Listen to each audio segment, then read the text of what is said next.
Well, a new year has just begun, and if you want to work on your finances this year, we can help. We got Maggie Johndrow from Johndrow Wealth Management joining us once again. Happy New Year. Happy New Year. Oh, it's good to see you again. Good to see you too. Yeah, thanks for being with us. All right, first things first, a lot of people still just trying to bump that savings up. What tips do you have to help people save in 2025? Yes, I've been telling everybody that's come in for a meeting at the start of the year, increase your retirement savings by 1%.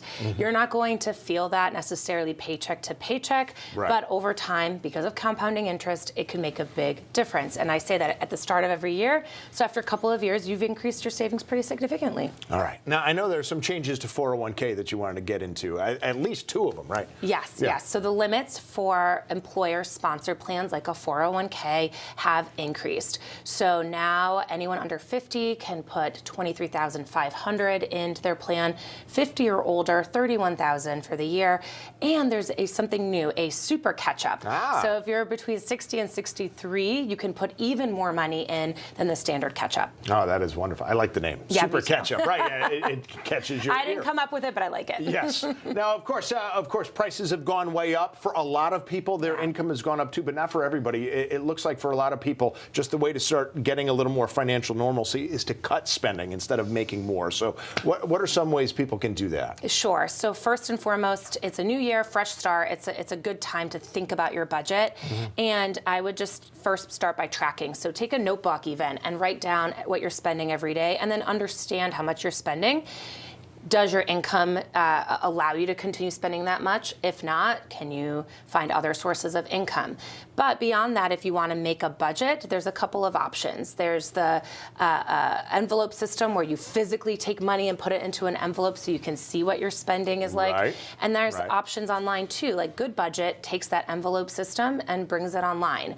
There's other things such as zero-based budgeting where every single dollar gets a job, and you certainly always want to pay yourself first. So treat yourself like a bill, pay yourself, pay your savings first, and then go out to eat and enjoy yourself, for example. I like the envelope. I like the tracking your budgeting. Yeah. To me, those are both ways of just being conscientious. And I don't know if all of you out there are like that, but for me, just the mere act of tracking my spending causes me to spend less, even without me consciously doing it. Yeah. I just don't track the spending as often as I should. That's why I say a simple notebook or the Notes app, because that's going to allow you to track it versus trying to do something really complex, right? Yeah. Simple is more likely to happen. Simple is more likely to work, right? Yeah. What is Financial Wellness Month?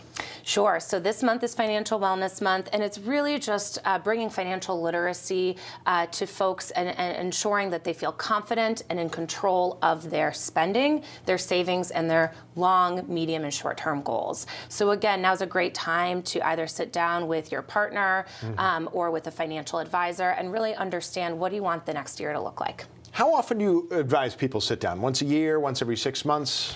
Yes, so it's going to depend on your goals. When it comes to your investment accounts, that includes your retirement accounts, I typically recommend, because that's such a long-term goal, to sit down once a year and rebalance it once a year. Make sure it's still in line with your risk tolerance. Make sure you're still invested the way you want to be invested.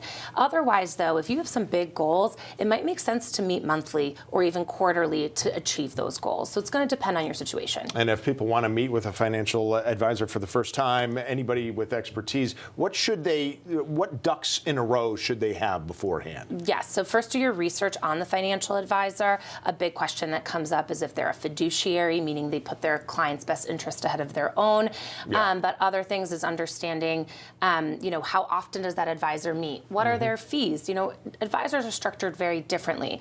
And ahead of your meeting, you want to have all of your statements, whether that's credit card or debt statements, or your savings and retirement statements ready, your pension statement, your Social Security statement. Bringing all of that with you is going to be a productive meeting. All right, there you go. Everything you need to know to start 2025 off on the right first steps there financially. Maggie, thank you so much for joining us. Maggie Johndrow from Johndrow Wealth Management.